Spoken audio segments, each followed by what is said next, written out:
உயிரோடி தமிழோடு இணைந்திருக்கிறீர்கள். IELTS தமிழ் உயிரோடி தமிழில் அவர்களே உலக நார்வல் நிகழ்ச்சியில் இணைந்திருக்கிறீர்கள். தொடர்ச்சியாக ஈரான், இஸ்ரேல், அமெரிக்காவுக்கு இடையிலான போர் தொடர்பான விடயங்களை பார்ப்போம். இங்கே எங்களோட கலையத்தில் அரசர்கள் இணைந்திருக்கிறார். வணக்கம் அரசர்களே. வணக்கம். அனைத்துலக உயிரோட தமிழ் உறவுகளுக்கு அன்பு வணக்கம். இன்று 27ஆம் நாள் இந்த போர் தொடர்ந்து கொண்டிருக்கின்றது. டொனால்ட் ட்ரம்ப் அவர்கள் கூறுகிறார், ஈரான் வெளிப்படையாக ஒத்துக்கொள்ள பயப்படுகிறார்கள், தாங்கள் தொடர்ந்து பேச்சுவார்த்தையில் ஈடுபடுகிறார்கள் என்றதை. அந்த விடயங்களை பார்ப்பதற்கு முன்னதாக கள நிலைமை தொடர்ச்சியாக அலையாக ஈரான் தாக்குதலை மேற்கொண்டு கொண்டிருக்கின்றது. அதே சமயம் இஸ்ரேலும் அமெரிக்காவும் வந்து ஈரான் மீது தாக்குதலை நடத்தி கொண்டிருக்கின்றன. ஈரான் ஜெராக், லமாட் வான் உறுதி நிலையம், மற்றது கராஜ் போன்ற பல பகுதிகள் மீது தாக்குதல் நடத்தப்பட்டிருக்கின்றது. அதே சமயம் ஈரானும் வந்து டெல் அவிவ் பகுதியாக இருக்கலாம், வடக்கு இஸ்ரேலாக இருக்கலாம், அல்லது தெற்கு இஸ்ரேலாக இருக்கலாம், மத்திய இஸ்ரேல் பகுதிகள் எல்லாவற்றிலும் தாக்குதல்கள் ஏவுகணைகள் வீழ்ந்து வெடிப்பதாகவும் இஸ்ரேல் தலைநகரம் டெல் அவிவ் பகுதியில் புகை மண்டலமாக இருப்பதையும் காணக்கூடியதாக இருக்கின்றது. அதே சமயம் ஹிஸ்புல்லாக்களும் வந்து நீண்ட தூர ஏவுகணைகளை பயன்படுத்தி இஸ்ரேலின் பாதுகாப்பு அமைச்சகத்தின் தலைமையகத்தை தாக்கியிருப்பதாக IRIB என்ற செய்தி நிறுவனம் தெரிவித்திருக்கின்றது. இதில் வந்து நீங்கள் பார்த்தீர்கள் என்று சொன்னால், அந்த ஹிஸ்புல்லாக்கள் வந்து புதிய போஹெட் என்று சொல்றது, மிக அதிக அளவு வெடிமருந்தை கொண்ட ஏவுகணைகளை இந்த முறை பயன்படுத்தி இருப்பதாக இஸ்ரேல் குற்றம் சாட்டி இருக்கின்றது. அதே சமயம் பஹ்ரைன் பகுதியில் இருக்கின்ற அமெரிக்க தளமும் இன்று தாக்கப்பட்டிருக்கின்றது. குவைத்தில் இருக்கிற தளமும் தாக்கப்பட்டிருக்கின்றது. சவுதி அரேபியாவின் கிழக்கு பகுதி தாக்கப்பட்டிருக்கின்றது. ஆனால் இப்போ வளைகுடா நாடுகள் ஒன்றை கூறுகிறார்கள் என்று சொன்னால், இந்த தாக்குதல்களில் இப்போது ஈரான் வந்து அதாவது இந்த வளைகுடா நாடுகளின் உட்கட்டுமானங்களை விடுத்து அமெரிக்க தளங்களைத்தான் தாக்குவதாக கூறியிருக்கிறார்கள். அதே சமயம் நியூயார்க் டைம் ஒரு செய்தியை வெளியிட்டிருக்கின்றது. இந்த வளைகுடா நாடுகள் இருக்கின்ற 13 அமெரிக்க தளங்கள் முற்றாக அழிவடைந்திருக்கின்றன. அதாவது திரும்பவும் அதனை பயன்படுத்த முடியாத அளவுக்கு முற்றாக அழிவடைந்திருப்பதாக கூறியிருக்கிறது நியூயார்க் டைம்ஸ். அதில் ஒவ்வொரு தளத்தின் சேத விவரங்களையும் அது போட்டிருக்கின்றது. சில தளங்களில் விமானப்படை தளங்களில் வைத்து விமானங்கள் அளிக்கப்பட்டிருக்கின்றன. அந்த ஹேங்கர்கள், மற்றது விமான எரிபொருட்கள் எல்லாம் எவ்வளவு அளிக்கப்பட்டன, ரடார்கள், பிரதான ரடார்கள், கண்காணிப்பு ரடார்கள், எல்லா விவரங்களையும் அது போட்டிருக்கின்றது. எவ்வளவு சேதங்கள் என்று சொல்லி. அதாவது ஈரான் படை கட்டுமானங்களை தாங்கள் அழித்து விட்டதாக அமெரிக்கா கூறிக்கொண்டிருந்தாலும், ஆனால் இந்த அமெரிக்காண்ட வளைகுடாவில் இருக்கின்ற 13 தளங்கள் முற்றாக அழிந்ததை யாரும் கண்டுகொள்ளவில்லை, அல்லது அது மறைக்கப்பட்டிருப்பதாக இந்த நியூயார்க் டைம் போட்டிருக்கின்றது. அதே சமயம் அமெரிக்காவும் இஸ்ரேல் கூறியிருக்கிறது தாங்கள் 15,000 இலக்குகளை தாக்கியிருப்பதாக, அதாவது 15,000 இடங்களில் குண்டுகளை வீசி இருப்பதாக கூறியிருக்கிறார்கள். அப்ப இது வந்து அது மேல் ஒரு பெரிய அளவு, அதோட குண்டுகளின் விவரங்களையும் போட்டிருக்கிறார்கள். பங்கபர்ஸ்டர்ல இருந்து 2000 ராத்தல் எடை உள்ள குண்டுகள்ல இருந்து பெருமளவான குண்டுகள் அங்கு வீசப்பட்டிருக்கின்றன. அந்த குண்டுகள் ஏவுகணைகளின் விவரங்களும் வெளியிடப்பட்டிருக்கின்றன. ஆனால் இப்ப ஜெனரல் ஜிம் மேட்ரிஸ் ஒன்றை கூறுகிறார். அதாவது 15,000 இடங்களை நீங்கள் தாக்கினீர்கள் என்று சொன்னால் நத்திங் வித் ரியல் பிளான் என்று அவர் கூறியிருக்கிறார். அதாவது உங்கள்கிட்ட ஒரு சரியான திட்டம் இல்லாமல் நீங்கள் கண்மூடித்தனமாக குண்டை வீசுகிறீர்கள் என்றுதான் அதன் அர்த்தம். நீங்க 15,000 இடத்துல 26 நாளாக குண்டை வீசியும் ஒன்றும் நடக்கவில்லை என்று சொன்னால் நீங்கள் எழுந்தமானமாக உங்களிடம் எந்த பிளானும் இல்லை என்றுதான் அவர் கூறியிருக்கின்றார். ஆனால் இஸ்ரேலில் தொடர்ந்து சைரன்கள் ஒலித்தபடியே தான் இருக்கின்றன. ஈரான் தொடர்ச்சியாக தாக்குதலை நடத்தி கொண்டிருக்கின்றது. ஈரானின் F-14 என்ற பழைய விமானம், அது முன்னர் ஈரான் ஈராக் போரின் போது அமெரிக்காவிடம் வாங்கியது, அந்த விமானம் இப்போது ஈராக்கின் வான்பரப்பில் பறப்பதையும் பார்க்கக்கூடியதாக இருப்பதாகவும் சிலர் கூறுகின்றனர். அதாவது உங்களுக்கு தெரியும், நேற்று நாங்கள் பேசியிருந்தோம், இந்த F-18 ரக விமானம் சுட்டு வீழ்த்தப்பட்டிருந்தது என்று சொல்லி. அல் ஜசீரா ஒன்றை கூறியிருக்கின்றது என்று சொன்னால், ஈரான் வான் எதிர்ப்பு பொறிமுறைகள் மெல்ல மெல்ல அதாவது இந்த அமெரிக்க இஸ்ரேலின் வானாதிக்கத்தை முறியடித்து வருவதாக கூறியிருக்கிறது அல் ஜசீரா. புதிய ஆயுதங்களை அவர்கள் இப்போது வான் எதிர்ப்பு பொறிமுறையில் அறிமுகப்படுத்தி இருப்பதாக கூறியிருக்கிறது. இந்த காஸ்பியன் கடற்பகுதியில் உங்களுக்கு தெரியும், அண்மையில் இஸ்ரேல் தாக்குதல் நடத்தியிருந்தது ஈரான் மீது. அப்ப அதற்கு இப்போது வால் ஸ்ட்ரீட் ஜேர்னல் போட்டிருக்கிறது, இஸ்ரேல் ரஷ்யாவையும் இந்த போருக்கு இழுக்கிறதா என்று. ஏனென்றால் காஸ்பியன் கடல் பகுதியின் ஊடாக ரஷ்யாவுக்கும் ஈரானுக்கும் இடையில் 600 மைல் தான் வித்தியாசம். அந்த கடல் நேரடியாக 2 நாடுகளையும் தொடுக்கின்றது. அதன் ஊடாக ரஷ்யா ஆயுதங்களை ஈரானுக்கு வழங்கி கொண்டிருக்கிறது என்று கூறப்படுகின்றது. அந்த ஆயுதத்தை தடுப்பதற்காகத்தான், தடுப்பதற்கான ஈரான் தாக்குதல் நடத்தியிருந்த இஸ்ரேல் தாக்குதலை நடத்தியிருந்தது ஈரான் துறைமுகம் மீது. இருந்தாலும் அது ரஷ்யா கடும் கண்டனங்களையும் தெரிவித்திருந்தது. இப்ப ரஷ்யாவை போருக்குள்ள இஸ்ரேல் இழுக்க போறதா அல்லது 3வது உலக போரை தொடங்க போறதா என்ற கேள்விகள் எழுந்திருந்தன. ஈரான் புதிதாக ஏவுகணைகளை பயன்படுத்துவதை பார்க்கும் போது ரஷ்யாவிடம் இருந்து கடல் வழியாக கொண்டு வரப்பட்டதா என்ற கேள்விகளையும் எழுந்திருக்கின்றது. அமெரிக்கா இஸ்ரேலுக்கு ஆயுதம் கொடுக்கலாம் என்றால் ஏன் ரஷ்யா ஈரானுக்கு ஆயுதம் கொடுக்க கூடாது? எனக்கு அது லாஜிக் விளங்கவில்லை. இனி கண்மூடித்தனமாக தாக்குதல் நடத்துகிறார்கள் என்று சொல்லும் பொழுது இது ராக்கெட் சயின்ஸ் இல்லை. மேற்கத்திய நாடுகள் தாக்குதல் செய்யும் பொழுது கார்பெட் பாம்பிங் என்று அந்த காலத்திலிருந்து இந்த காலம் வரை அப்படித்தானே அவர்கள் செய்து கொண்டு வருகிறார். ஒரு இலக்களை கிடைக்கவில்லை என்றால் தரமட்டமாக்க வேண்டும் என்பதுதான் அவர்களுடைய நிலைப்பாடு. ஆனால் இப்ப நான் ஆரம்பத்தில் கூறியது போல் டொனால்ட் ட்ரம்ப் அவர்கள் இந்த பேச்சுவார்த்தை தொடர்பாக ஈரான் பயப்படுகிறார்கள் வெளிப்படையாக சொல்வதற்கென்று இந்த பொய்யை சொல்வதற்கு ஒரு முக்கிய காரணம் என்னவென்றால், நீங்கள் அந்த 2-3 நிகழ்ச்சிகள் கூறினீர்கள் எவ்வாறு அமெரிக்க படையினர் அந்த பிராந்தியத்துக்கு செல்லுகிறார்கள் என்ற விடயங்களை கூறினீர்கள். கிட்டத்தட்ட 9,000 படையினருக்கு மேல் அங்கே செல்லக்கூடிய வாய்ப்பு இருக்கு. வருகின்ற இந்த புலனாய்வு தகவலின்படி தரவழி தாக்குதலுக்குத்தான் அமெரிக்கா தயார் பண்ணுவதாகவும், அதனால்தான் இந்த கதைகளை பயப்படுகிறார்கள், பேச்சுவார்த்தை செய்து கொண்டிருக்கின்றோம் என்று திசை திருப்பி தரவழி தாக்குதலை நடத்துவதற்கு தயார் பண்ணுவது போல் தெரிகின்றது. இதுல எவ்வளவு உண்மை இருக்கிறது? ஒரு மிரட்டலாக செய்கிறார்கள். கிட்டத்தட்ட வளைகுடா நாடுகளில் 50,000 அமெரிக்க படையினர் இருக்கிறார்கள். அதுக்கு மேலதிகமாக சிறப்பு படையணியினரை ஒரு 12,000 பேரை கொண்டு செல்லப்பட்டிருக்கிறார்கள். அதில் 1000 பேர் 82வது ஏர்போர்ன் பிரிவு என்று சொல்றது வான் நகர்வு படையணி. அப்ப இல்லாம சேர்த்து ஒரு 60,000 பேர், அதில் 10,000 பேருக்கு மேல் சிறப்பு படையணி, சிறப்பு நடவடிக்கை. இந்த 50,000 பேரையும் வைத்துக் கொண்டு ஒரு தாக்குதலை நடத்துவது என்று திட்டமிட இந்த தாக்குதலை நடத்த போதாக மிரட்டி கொண்டிருக்கிறார்கள். பெருமெடுப்பு இவர்கள் ஈரானுக்கு இறங்குவதென்றால் அது நான் நினைக்கவில்லை, அது கடிதமாகத்தான் இருக்கும். என்னன்னு சொன்னால், இந்த 1991ஆம் ஆண்டு பாலைவன புயல் நடவடிக்கையின் போது கிட்டத்தட்ட குவைத்தை ஈராக் கைப்பற்றிய போது ஈராக்கை அதிலிருந்து வெளியேற்றுவதற்கான நடவடிக்கையில் அப்போவே 3 லட்சம் படையினரை அமெரிக்கா சவுதி அரேபியாவில் குவித்திருந்தது. அப்ப அமெரிக்காவுக்கு தனியாக அமெரிக்காவுடைய கோலிஷன் என்று சொல்லி 37 நாடுகள். ஆனால் அப்ப 3 லட்சம் பேர் ஈராக். ஆனால் இப்பத்த கடன் நிலைமை கடுமையான மாற்றம். ஈராக்கை விட ஈரான் 4 மடங்கு பெரியது. அது இந்த மலை அமைப்புகள் எல்லாம் கடினமான மலை அமைப்புகள். இப்போது இவர்கள் இந்த ஈரான் ஏவுகணைகளை தடுக்க முடியாமல் இருப்பதும் கிட்டத்தட்ட 500 அடி ஆழமாக, 500 அடி அவர்கள் கீழே கிண்டதில்லை, மலை இருக்கிறது மேல, அதுக்கு கீழே தான் 300 மில்லியன் பழமை வாய்ந்த பாறைகள் என்று சொன்னால், அது கிட்டத்தட்ட ஒரு பாறையின் அந்த உறுதித்தன்மை இந்த ரீஇன்ஃபோர்ஸ் கான்கிரீட்டை விட கிட்டத்தட்ட 5 மடங்கு 25 மடங்கு மிக அதிகமானது என்று கூறுகிறார்கள். இப்ப அதை உடைப்பது என்பது கஷ்டம். அமெரிக்காவுடைய GBU-57 என்ற அந்த குண்டு கிட்டத்தட்ட 60 மீட்டர் பங்கபர்ஸ்டர் 60 மீட்டர் தான் அதை துளைக்கக்கூடிய, அதுக்கு போக முடியாதுன்றது. அது ஒரு புறம். அப்ப அதே போலதான் இப்ப 50,000 படையினரை வைத்துக் கொண்டு அதில் 10,000 பேர் தரை இறங்கினாலும் கூட இந்த 10,000 பேரும் சபை பண்ணுவார்களோ தெரியாது. அவர்கள் வானத்திலிருந்து கீழே இறங்குவார்களோ தெரியாது. இப்ப திண்ணமேலி பகுதியில இந்திய நாமி 1987ஆம் ஆண்டு தரையிறங்கிய மாதிரி தான். தரையிறங்கியவர்களில் அரைவாசி பேர் கீழே விழும்போது இறந்துதான் விழுந்தார்கள். ஏன்னா விடுதலை புலிகள் ஏற்கனவே நிலை அமைத்து விட்டார்கள், தெரியும் இங்கு இறங்க போகிறார்கள் என்று.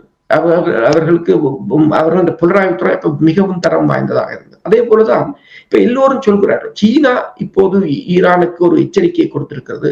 இவர்கள் பேச்சுவார்த்தையை என்ற போர்வையில் வந்து கொண்டு ஒரு தடை நடவடிக்கைக்கு ஆயத்தமாகிறார்கள் என்பதை ஈரானுக்கு தெரியப்படுத்தி இருப்பதாக கூறப்படுகிறது. அதே சமயம் சீனாவின் ஆய்வு கப்பல் வந்து ஓமானில் நின்று இந்த நடவடிக்கைகளை உன்னிப்பாக அவதானித்துக் கொண்டிருப்பதாகவும் கூறப்படுகின்றது. ஆனால் இப்போது இவர்கள் கூறுகிறார்கள் என்று சொன்னால் லாக், மற்றது குஷேம், மற்றது ஹேக், இந்த 3 தீவுகளையும், அதாவது இந்த லராக் தீவில வந்து ஈரான் கடற்படை இருக்கின்றது. இந்த குசேம் தீவு வந்து ஈரான் டீசலினேஷன் பிளான்ட் இருக்கின்றது. ஹாக் தீவு வந்து ஈரான் எரிபொருட்களின் ஒரு 90% அங்குதான் இருந்து ஏற்றுமதி செய்யப்படுகின்றன. இப்ப இவற்றை கைப்பற்றுவது, இவற்றை கைப்பற்றுவதுன்றது என்ன பிரச்சனை என்று சொன்னால், இப்ப இறங்கிய பிற்பாடு அவர்கள் 36 மணி நேரமும் தாக்கு பிடிக்க முடியாது. இறங்கிய படைகள், அவர்களுக்கு சப்ளை லைன் வேணும், அவர்களுக்கு தொடர்ச்சியான வளங்கள் வேணும், வெடிமருந்துகள் வேணும், ஆயுதங்கள் வேணும். மற்றது இவை இப்ப நீங்கள் பார்த்தீங்கன்னு சொன்னா இந்த போரா படையினரை பார்த்தீங்கன்னா லைட் வெப்பன்ஸ் அவர்கள்ட்ட கையில், அவர்களுக்கு கொமாண்டோன் படையினர் அவர்கள் சிறப்பு, அவர்கள் ஒரு இடத்தை பிடிப்பார்கள், அவ்வளவுதான். இப்ப ஹாக் தீவை பிடிக்கலாம், அது பிரச்சனை. அங்கே 200 ஈரான் படையினர் தான் இருக்கிறார்கள். அவர்களும் அந்த எண்ணெய் களஞ்சியத்துக்கு பாதுகாப்பாக இருக்கிறார்கள். அங்கு பெரிய அளவில் இல்லை, பிடிக்கலாம், பிரச்சனை இல்லை. 5000 கமாண்டோஸ் இறக்கி. ஆனால் தக்க வைக்கிறது என்னென்ன, ஆர்ட்லரி ரேஞ்சுக்குள்ள இருக்கிறது 25 கிலோ ஈரான் ஆர்ட்லரியே அங்க விழும். இப்ப நாங்கள் முதல் கதை சொல்லுவோம், சினேக் தீவு, பாம்பு தீவுகள் என்று சொல்லி உக்ரைனுக்கு ரஷ்யாவுக்கும் இடையில இருக்கிறது. அதை 2 பேரும் பிடிச்சு பார்த்தார்கள், 2 பேரும் வச்சிருக்கிறார். இப்ப அது சும்மா யுத்த சூனிய பிரதேசமாகத்தான் இருக்கிறது, யாரும் அங்கு இல்லை என்ற ஒரு நிலை. ஆனால் இவர்கள் இப்படி ஒரு அழுத்தத்தை போடுகிறார்கள்.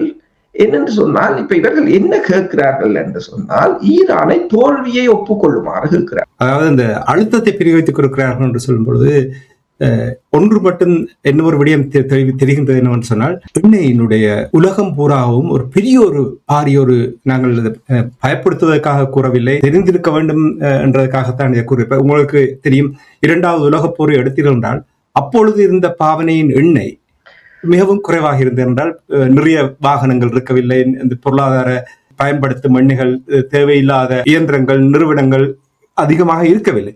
இப்பொழுது எவ்வளவு வளர்ச்சி அடைந்து எண்ணெய் இல்லை என்று சொன்னால் இயங்க முடியாத அளவுக்கு வந்துவிடும் என்று எல்லோரும் பயப்படுகிறார்கள்.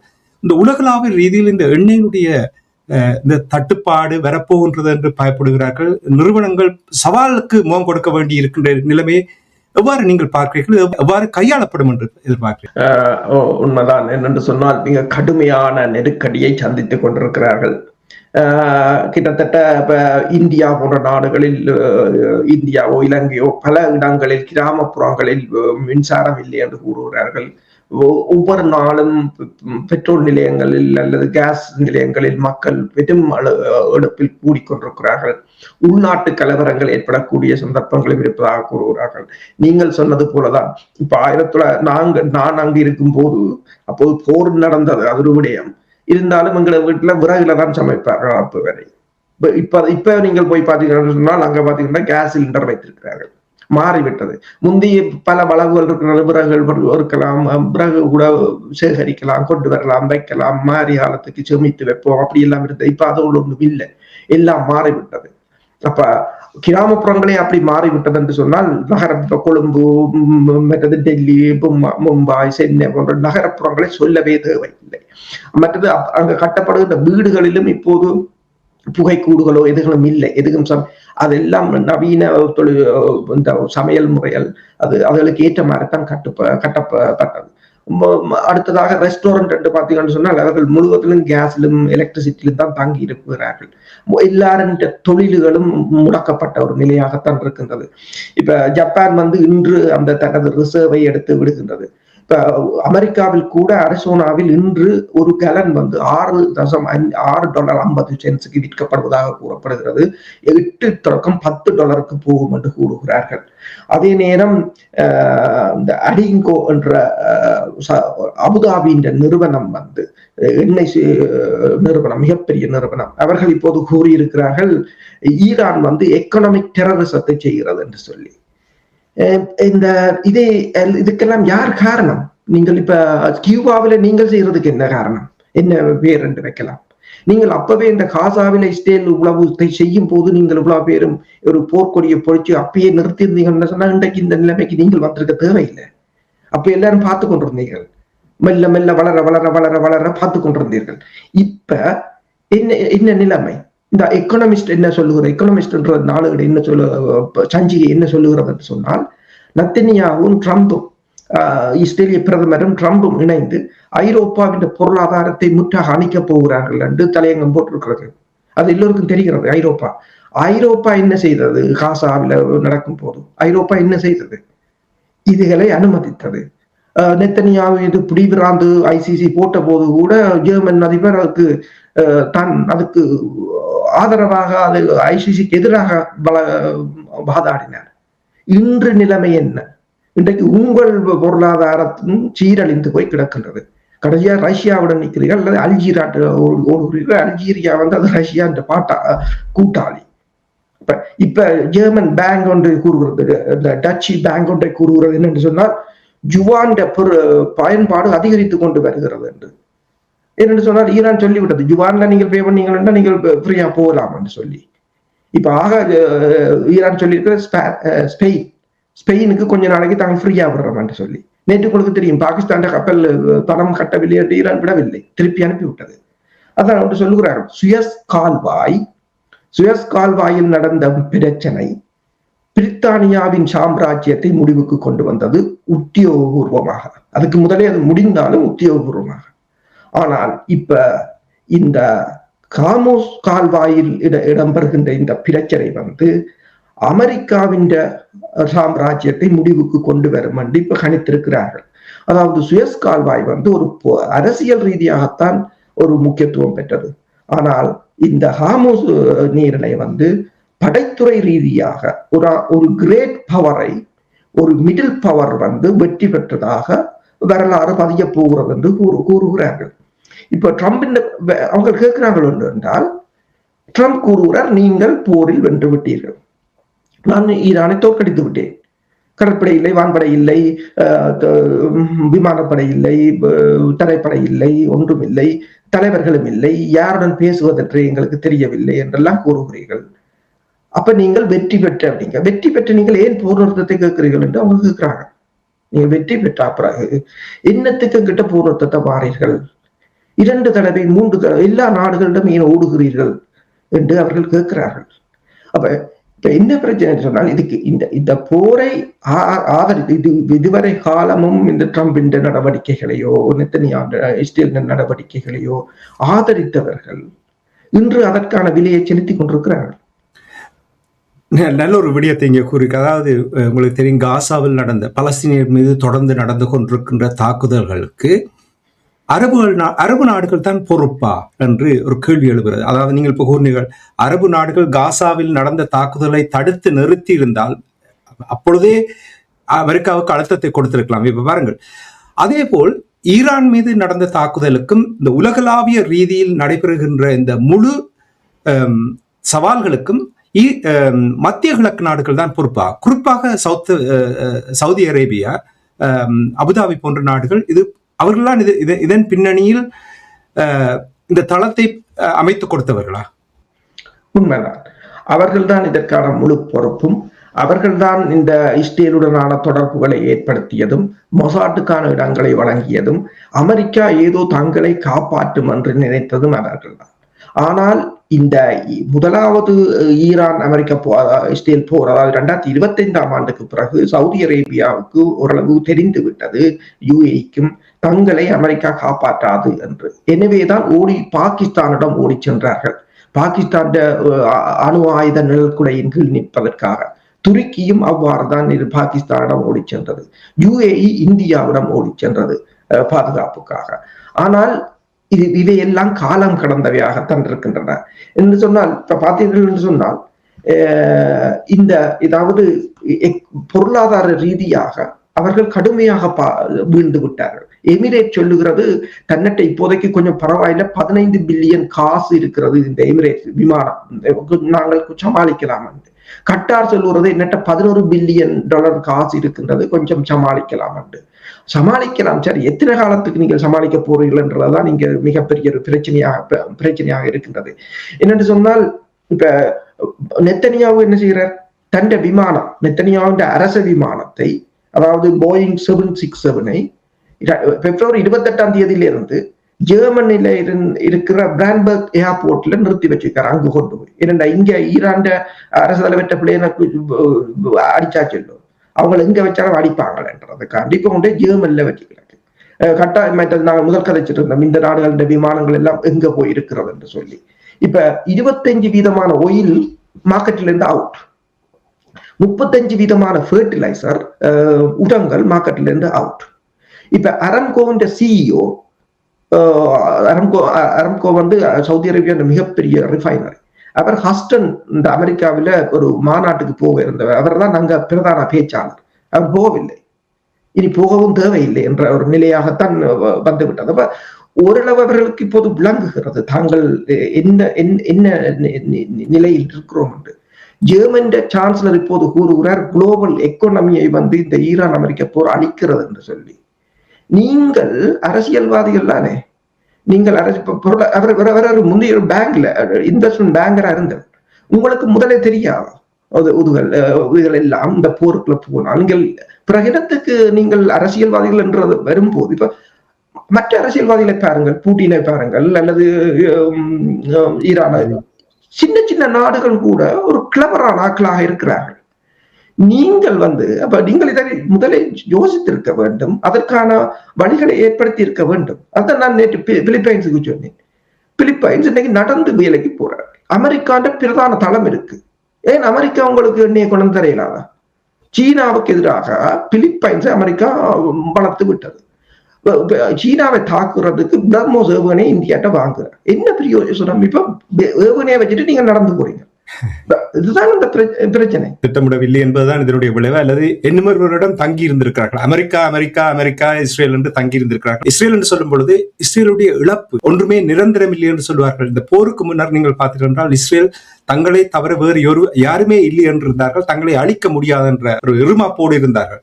ஆனால் இப்பொழுது வருகின்ற செய்திகளை கேட்கும் பொழுது அவர்களுடைய இழப்பிலிருந்து மீள முடியாத அளவுக்கு தாக்கத்தை ஏற்படுத்தி இருக்கின்ற. இது தொடர்பாக நீங்கள் என்ன அறிந்தீர்கள் என்று சுருக்கமாக்கும். பேராசிரியர் மராண்டி வந்து தெஹ்ரான் பல்கலைக்கழகத்தின் பேராசிரியர், அவர் கூறியிருக்கின்றார், அதாவது இந்த போரில் வந்து இஸ்ரேலின் இழப்பு வந்து irreversible,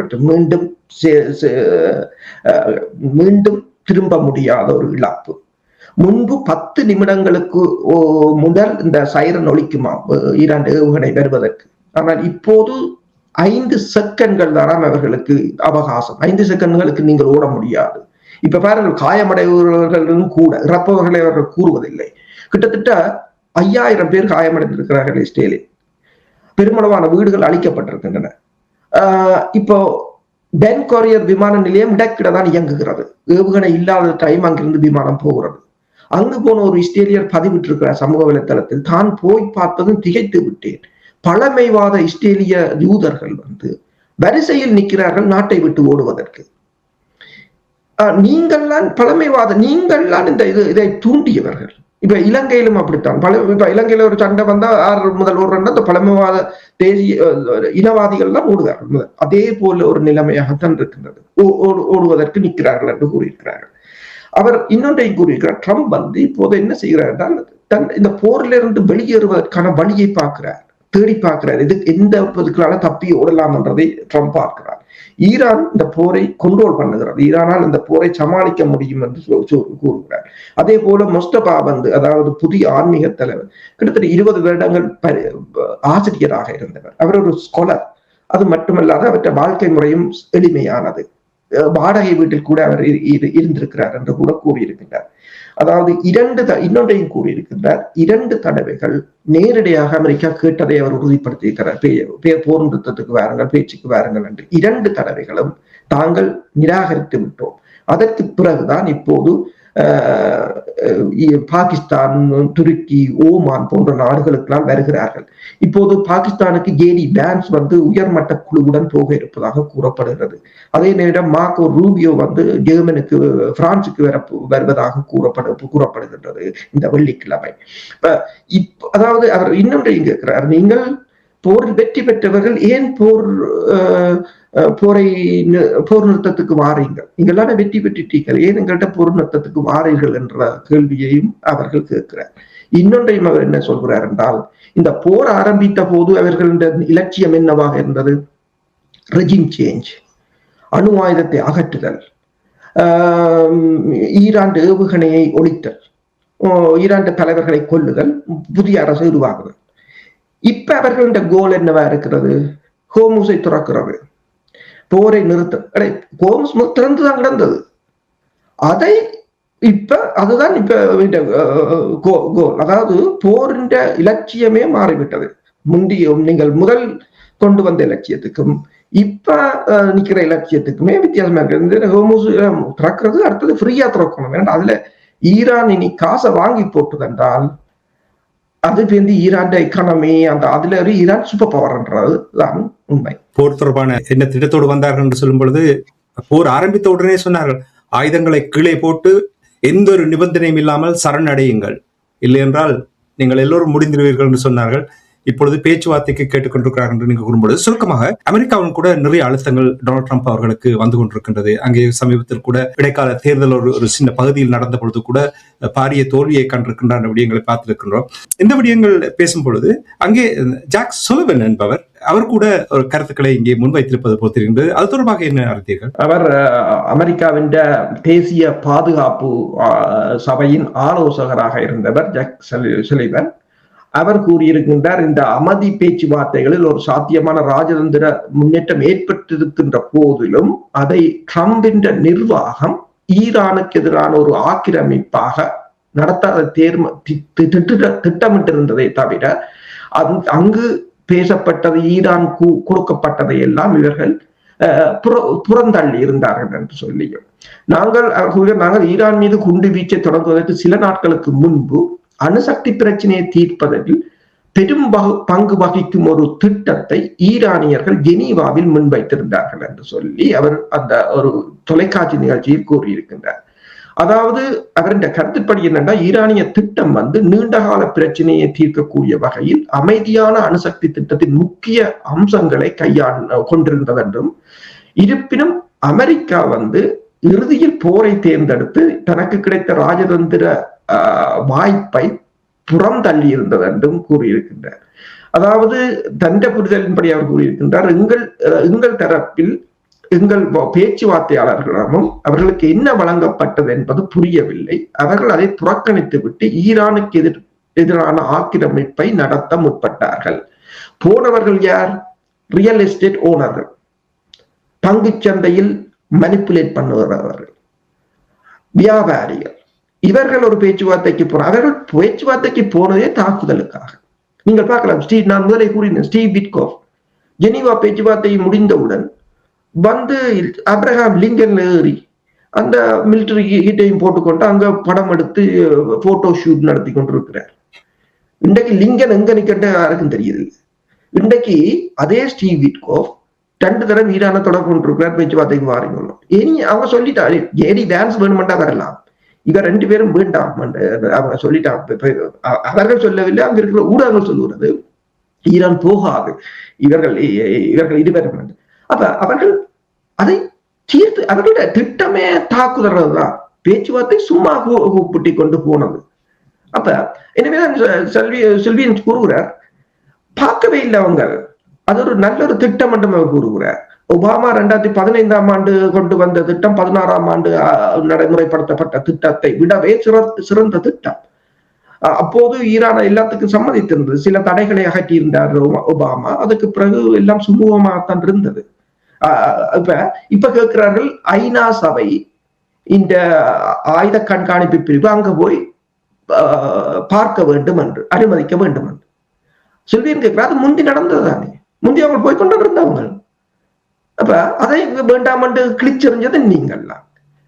இப்ப நான் சொன்ன மாதிரி போருட கோல் என்ன, முந்தி என்ன நடந்ததோ அதைத்தான் இப்ப அந்த போருட லட்சியமா வச்சிருக்காங்க. அந்த நில என்ன, அவர்கள் போரை ஆரம்பித்து விட்டார்கள், அது கட்டுமீறி போய்விட்டது. இதுக்கு ஆதரவாக நின்ற ஐரோப்பிய ஒன்றியம், இந்த வளைகுடா நாடுகள் எல்லாம் இப்போது பாரிய பின்விளைவை சந்தித்திருக்கிறார்கள். இப்போது எல்லோரும் அந்த ஹெட்லெஸ் சிக்கன் என்று சொல்லுவார்கள், அதே போல ஓடித்திருக்கிறார்கள். என்ன செய்வது என்று தெரியாது. உண்மைதான். அது நீங்கள் இப்ப அமெரிக்கா தொடர்பாக கூறும்பொழுது நீங்கள் கூறுவது, அதாவது எஸ்டேட் ஏஜென்ட்ஸ் மற்ற வியாபாரிகளும் போய் அரசியல் தொடர்பாக பேச வலிக்கிட்டால் இந்த நிலைமை பெரிய ஒரு பரிதாபமான நிலை. என்னென்றால் அமெரிக்காவுடைய அறிவுக்குலாம் அங்கே வெளிநாடுகள் இருக்கின்ற எல்லா புத்திஜீவிகளையும் அங்கே வர பண்ணி அந்த ஒரு நாட்டை பெருசாக கொண்டு வைத்திருக்கிறார்கள். ஆனால் தலைமையில் கொண்டு வந்து எப்படி செய்து வைத்திருக்கிறார்கள் பாருங்கள். அதனால் அந்த நாட்டை பற்றிய அபிப்பிராயமே முற்று முழுதாக மக்கள் மத்தியில் சுக்கு நூறாகிவிட்டது போல் தான் எல்லோரும் கேவலமாக பேசுகிறார்கள் இல்லையா? நான் பேசுகிற எல்லோருமே கேவலமாகத்தான் பேசுகிறார்கள். அதே மாதிரிதான் ஒரு மிகப்பெரிய ஒரு ஊடகம் ஒரு கார்ட்டூனை போட்டிருக்கிறது. ட்ரம்ப் ஒரு சைக்காட்ரிக் ஹாஸ்பிட்டல்ல படுத்திருக்கிறார். அவர் கேட்கிறார் சைக்காட்ரிக் டாக்டர், நீங்க 2 நாளா ஈரானுடன் பேசிக் கொண்டிருப்பதாக கூறுகிறீர்கள் என்று அவர் ஓம் என்று சொல்ல, அப்ப அவர்கள் ஈரானியர்கள் இந்த ரூமில் இருக்கிறார்களா என்று கேட்கிறார். அப்ப அப்படியான நிலையாக ஒரு கத்தரு கார்ட்டூன் போடுற அளவுக்கு அந்த நிலைமை அமெரிக்கான நிலைமை வந்து சிறப்பு. நன்றி அரசர்களே. தகவல்களை திரட்டி உயிரோடை தமிழ் உறவுகளுக்கு ஒவ்வொரு நாளும் எடுத்து வருவதற்காக உயிரோடை தமிழ் அன்பர்கள் சார்பாக நன்றி கூறிக்கொண்டு நாங்கள் மீண்டும் இன்னொரு சந்தர்ப்பத்தில் சந்திப்போம். நன்றி, வணக்கம் அரசர்களே. நன்றி, வணக்கம். எமது பார்வையாளர்களுக்கு வணக்கம். மக்களின் குரலாய் ஓங்கி ஒலிக்கும் இலக்கு மின்னிதழ் மற்றும் உயிரோடை தமிழ் வானொலி ஆகிய இவ்விரு ஊடகங்களும் உங்களைப் போன்ற எமது நேயர்கள் நண்பர்களின் ஆதரவிலேயே இயங்கி வருகின்றன. மிக குறைந்த வளங்களுடன் பல இடர்கள் மற்றும் தடைகளை தாண்டி பயணிக்கும் எமது ஊடகங்களின் பணிகள் மேலும் வளர உங்களால் முடிந்த நிதி உதவியை வழங்கி இன்னும் காத்திரமான செயற்பாடுகளை முன்னெடுக்க உதவுமாறு மிகவும் பணிவன்புடன் வேண்டி நிற்கின்றோம். உங்கள் பங்களிப்பு உங்களின் உரிமை குரலாய் ஓங்கி ஒலிக்கும். நன்றி.